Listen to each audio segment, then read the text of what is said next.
Hello. How is everybody doing? It's Florida. The one and only Florida.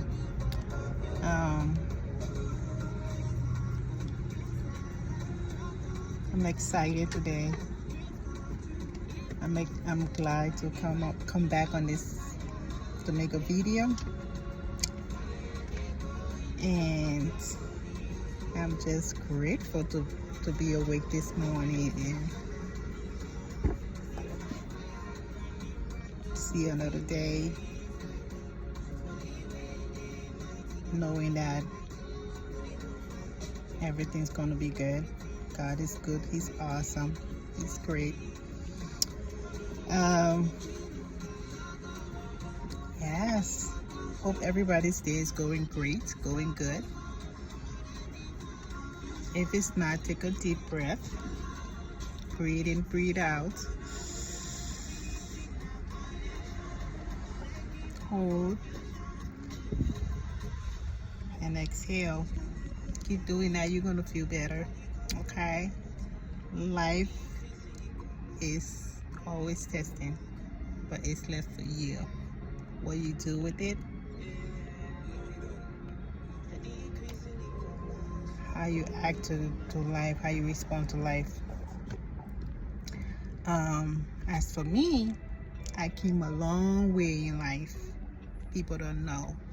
I came a very long way in life. I was born in Africa, Liberia, 1980.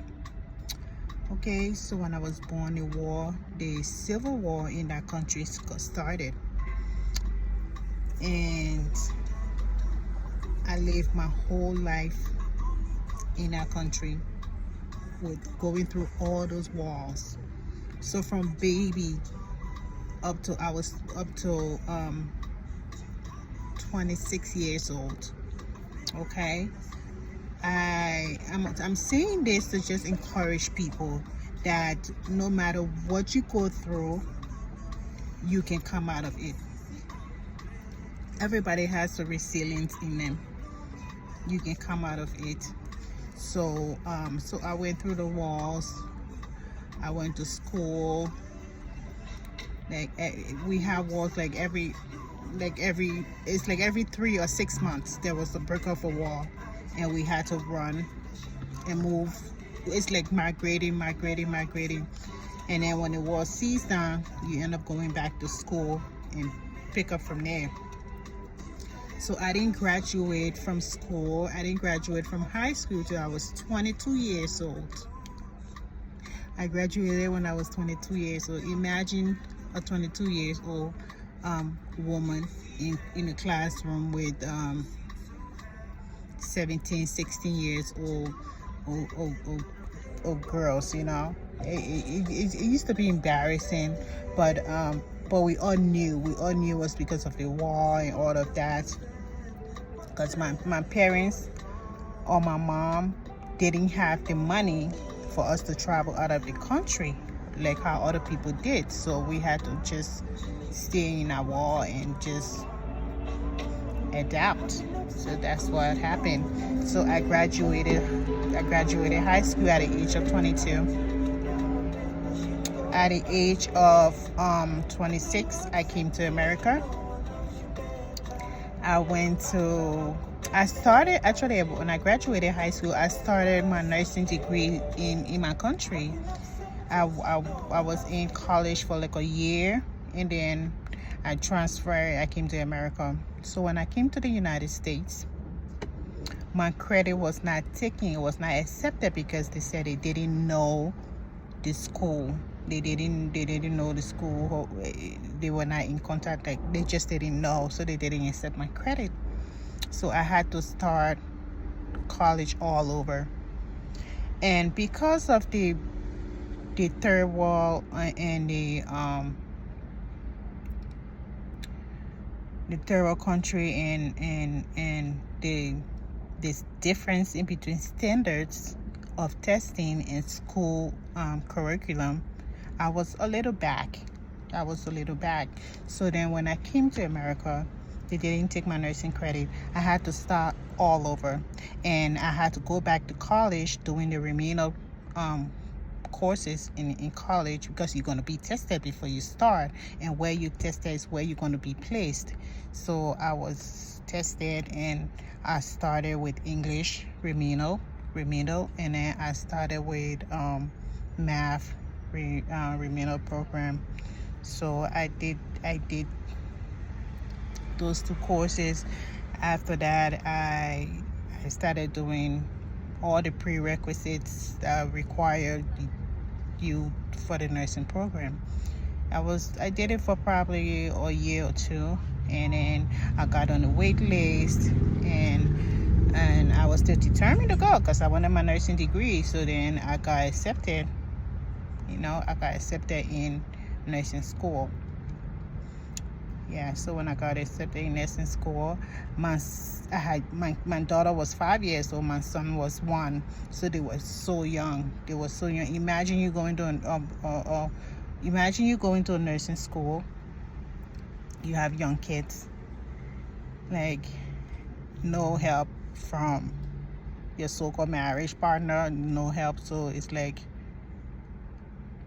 it was really tough, but at the end of the day, I won't lie, his sister was there to help me out with the kids sometimes when I go to school. So yeah, but I had a lot of struggle in nursing school. I won't lie. I failed nursing school twice, 2 times. The third time, because I was so determined and I knew I could do it, I went back to the school and I appealed, and they accepted me for the third time. So I ended up graduating 2 years later after I started. And then I worked as a nurse, and I worked as a nurse for almost 6 years, and then I started to do my business, which is now online. So I'm just saying this to just encourage, if I can do it, anybody can do it. Any man can do it, any woman can do it. Like, you can do anything if you put your heart and mind to it. You can do it. Don't let nobody discourage you. Don't let nobody make you feel like you cannot do it or you're not smart enough. Everybody is smart, okay? Everybody is smart. It's left for you. What time and effort you put in it, it's left for you. But everybody's smart. Everybody got a great brain. Another thing I just remembered, I'm so sorry about the typo. I had a typo on one of my posting. Trigger, I spelled it wrong. We are humans, okay? I'm sure everybody sometimes think about words to spell, but I just didn't check. It was just, I didn't realize that. I didn't realize it, so I'm sorry for that. But yes, just a little video. I don't want to make it too long. I will come back. And another thing, my story, I tried sharing my story on an app, how is it called, iPod? On a podcast. I'm so sorry, on a podcast. But because I was in with the podcast standard, so I got denied from the podcast anyways. But however, I'm still going to share my story because it's not about the podcast. It's about what I have to say to people. It's about me encouraging. We have so many young people coming up, growing up. They need direction. They need to do the right thing. So that's why I'm just trying to. I'm saying this to be able to help people, to lead people the right way, not to lead people astray, especially for young women. They need to be kneaded on the right way, not to be astray. Anyways, I'm so sorry, excuse me. I will talk to you guys later. Okay, I hope everybody have a great and blessed day. Stay put. God bless you. Love you. Peace.